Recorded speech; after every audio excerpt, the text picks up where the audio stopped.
The man behind the story says, "My name is Ethan, and I have been working as a hunting and camping guide in the national forests for over 15 years, as the forest isn't a mysterious place to me, but rather my second home, where I know how the trees breathe and how animals move, and I can distinguish any strange sound amidst the symphony of nature."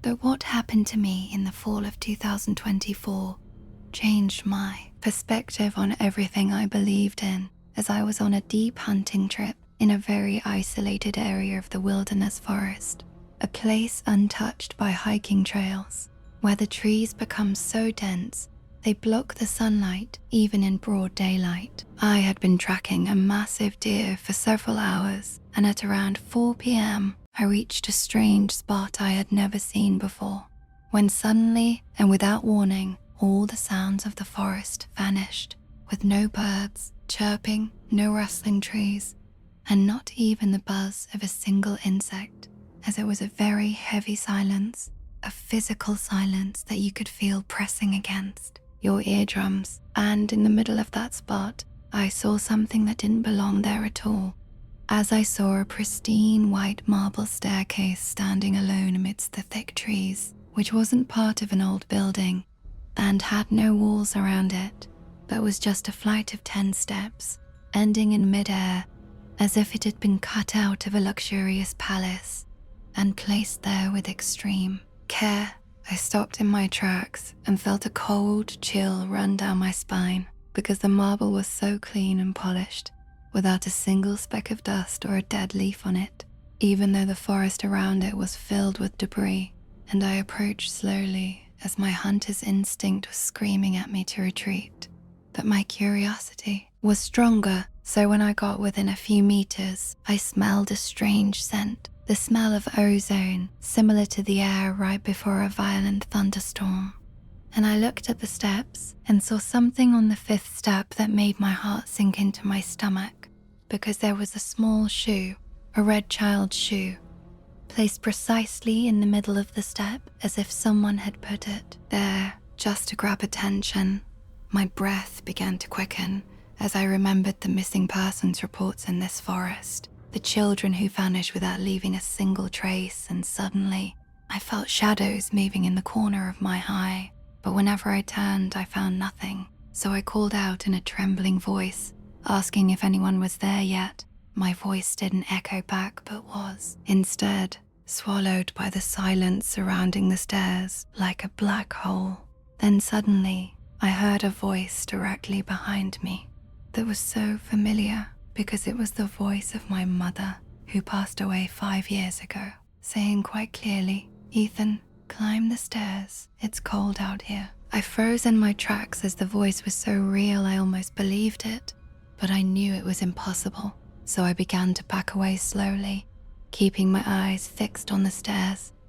And at that moment, I saw the white marble begin to change, as it started to pulse with a faint light, and small muddy footprints began to appear on the steps, as if an invisible child were climbing them right. Then, and I realized that this staircase wasn't a structure, but a trap, a physical object used by an unknown entity to lure victims through their memories or curiosity.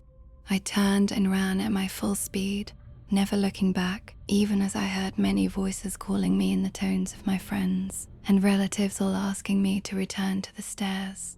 And I ran until the natural sounds of the forest suddenly returned, and I felt cold air hitting my face. Then, when I reached my camp, I discovered that the time was 10 o'clock p.m., meaning I had lost 6 hours of my life at those stairs, even though it felt like I had only stood there for 10 minutes. I reported it to the forest rangers the next day, but they looked at me with a strange expression, as if they knew something they didn't want to say, and one of them told me later off the record, "Ethan, if you ever see a staircase in the forest again, don't go near it, don't touch it, and most importantly, never climb it, because those who climbed never came back to tell us what is at the top." And since that day, I have never hunted alone again, and whenever the forest suddenly falls silent, I run in the opposite direction, because I know that the marble staircase is still out there, waiting for its next victim who values curiosity more than caution.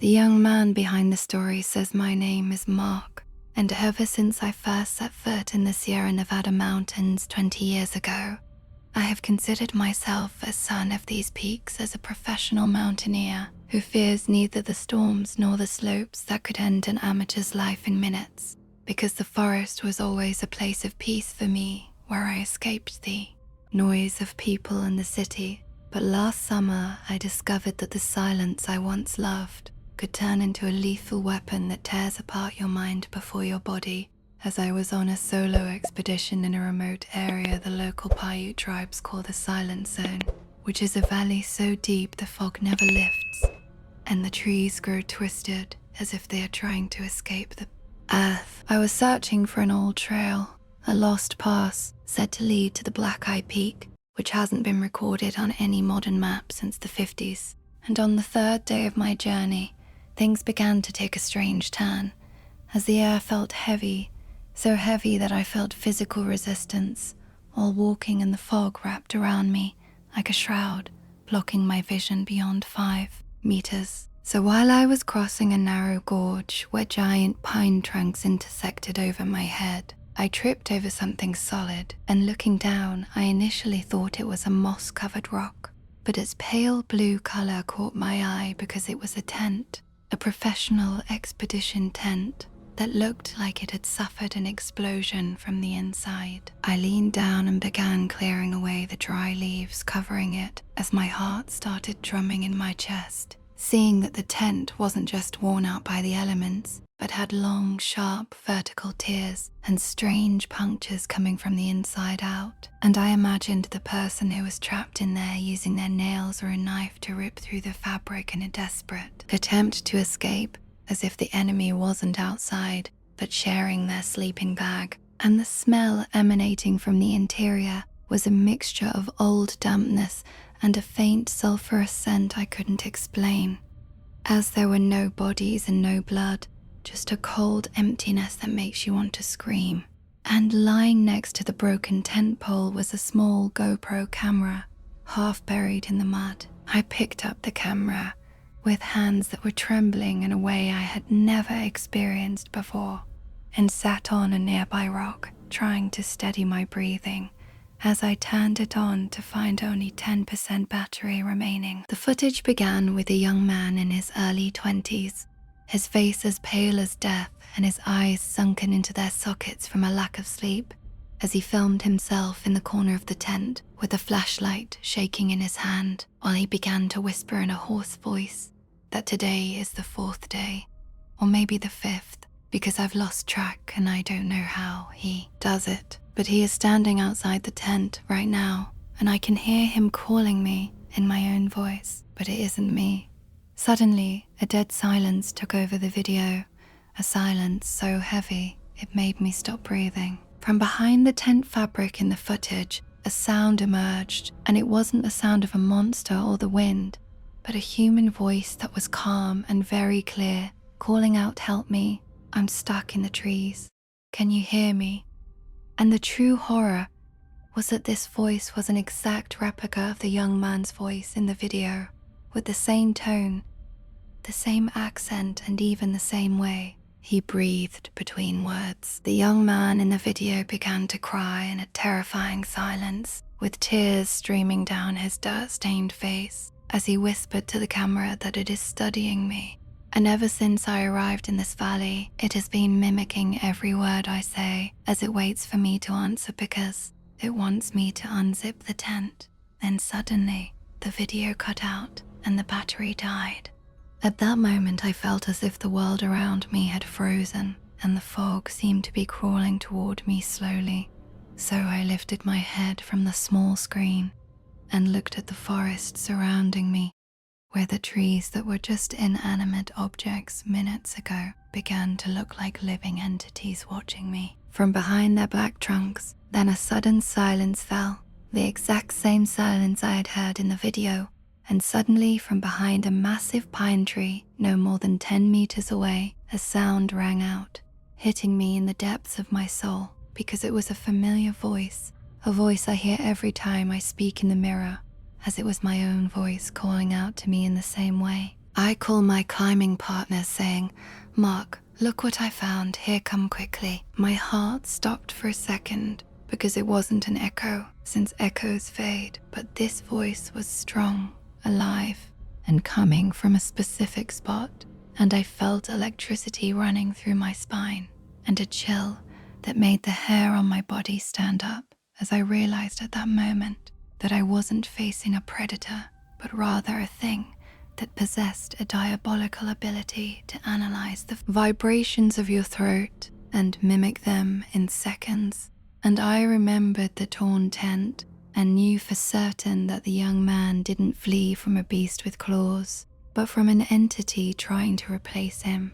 So I began gathering my things with hysterical movements, dropping my water bottle, but I didn't care, as I only wanted to get out of this cursed valley. The moment I started running, he started running too, and I could hear the snapping of branches among the trees perfectly parallel to my own footsteps. And the faster I went, the faster he went, while the voice didn't stop, as it began screaming in my voice, adding terrifying details, shouting, "Mark, don't go that way. There's a cliff, come back to me then." He began whispering. Secret words, old memories. I only told myself in moments of distress, things I had never said to another human being, as he was absorbing everything inside me to become a perfect version of myself. I ran until my lungs were about to burst, and as darkness fell rapidly, the fog became so thick that I had to rely solely on my compass, while I heard footsteps right behind me with a running rhythm, identical to my own, as if I were racing against my own shadow. But I didn't stop, and I didn't look back because I knew that if I turned around and saw myself standing there, my mind would completely collapse. Then I reached the edge of the highway at dawn, where a forest ranger patrol found me in a state of delirium and total nervous breakdown. I was clinging to the camera like a lifeline, and I told the rangers everything.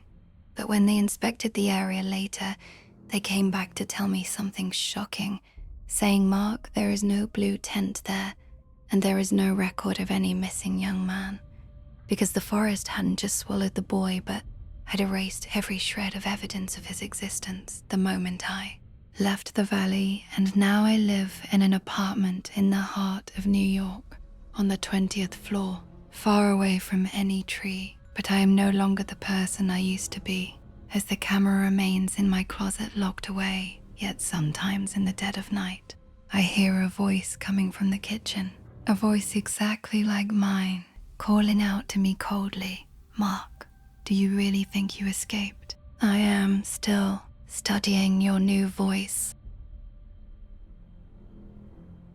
The storyteller says my name is Jack, and what I am about to tell you today isn't just a passing memory, but the nightmare that visits me every night.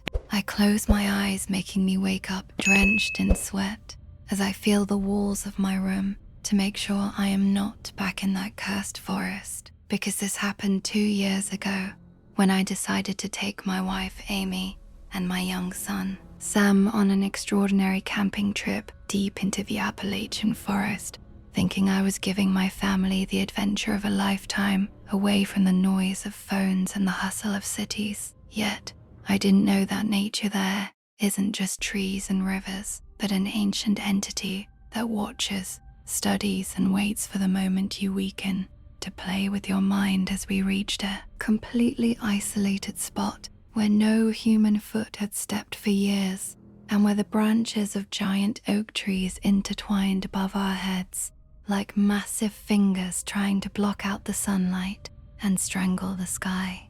The air there was heavy, filled with the scent of dampness and decaying old wood, and we set up our tent in the late afternoon, and as the sun disappeared behind the mountains, the weather began to turn cold suddenly and sharply, as if the forest were draining the warmth from our bodies. So I lit a large fire in the middle of the camp, using dry oak wood, and we sat around it, trying to regain some warmth, while Amy was trying to cook some simple food, and Sam was sitting in her lap watching the orange flames dancing in the air and casting long moving shadows on the tree trunks surrounding us, where everything seemed perfect, in a silence I had never experienced before. But it was a deceptive silence. Suddenly, and without any warning, a dead silence fell over the place, a silence unlike anything I'd ever heard in my life. The wind stopped blowing, the birds went silent, and even the insects that had filled the air with their buzzing vanished as if they were terrified of something approaching. I felt a strange pressure in my ears, as if the atmosphere around us had suddenly thickened into a wall of silence. I looked at Amy and saw the same anxiety in her eyes that was starting to gnaw at my heart. She was staring into the pitch black darkness just beyond the edge of the firelight, as if she were waiting for something to emerge from those black shadows. "Did you hear that, Jack?" She whispered in a trembling voice that was barely audible, clutching Sam even tighter to her chest. With my heart racing, I asked her, "Hear what?" "I don't hear anything at all." But before I could even finish my sentence, the sound came. It started as a faint rustle, like leaves brushing together, but it quickly sharpened into a human call coming from behind the thick trees, just a few meters from our camp. "Sam, come here, son. I found something amazing. Come and look." The blood froze in my veins, and I felt my body stiffen. It wasn't just some strange noise. It was my own voice, perfect in every detail. The same tone, the same warm inflection I use with my son, and even the exact way I draw out the vowels when I say his name. Sam looked at me with wide eyes full of confusion and bewilderment, glancing at my face lit by the fire and then turning toward the deep darkness behind him. "Daddy?" he said in a shaky, childish voice, pointing his tiny finger toward the blackness of the forest. Amy held on to him like crazy, staring at me in a state of indescribable shock, her eyes silently asking me, "How can you be here and there at the same time?" I was sitting right in front of them in the firelight, holding a piece of wood, while my other voice was calling out from the haunting gloom of the trees, inviting my child to step into the dark. It was a scene that shattered logic and destroyed all human understanding. Words, no, it was a laugh that sounded exactly like mine when I'm joking with my friends, but it carried a cold, metallic ring to it, a tone of mockery that made the hair on your arms stand up in pure terror. The entity hiding in the darkness began to move around us.